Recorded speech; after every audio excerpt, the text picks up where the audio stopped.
Вработувањето на нови заменици директори, кои ќе седнат во фотелите на 12 државни предпријатија, се безпотребен трошок на државата, од кој нема да има никаков ефект. Не можеме да зборуваме за реформи со отворање на директорски позиции наменети за одредени луѓе. Вака го коментираат законот за двојни директори во државните јавни предпријатија, пратениците кои гласаа против.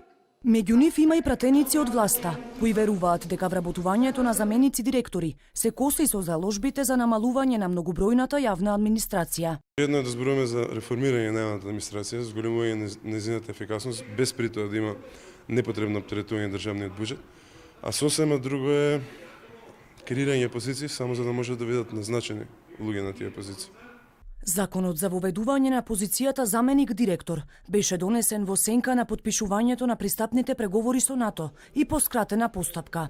Предлагачите на законот пак, вработувањето на заменици директори велат е за доброто на народот, бидејќи на овој начин тврдат дека јавните предпријатија ќе биле поефикасни. За доброто на граѓаните е СРСМ да има своји луѓе кои што се кадарни, имаат и свое соодветно образование и искуство и ќе поможат во процесот на развој на тоа јавно предпријатие.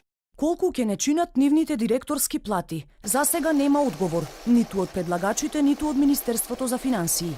Премиерот Зоран Заев пак денеска изјави дека тоа се минорни средства, но не прецизираше за колкава сума станува збор.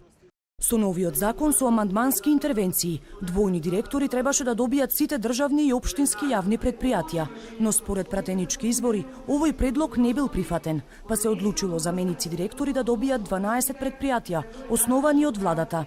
На предлог законот остро се противеше и опозицијата, но и дел од невладиниот сектор, кој законот го оцени како обид на власта да ги згрижи своите партиски членови.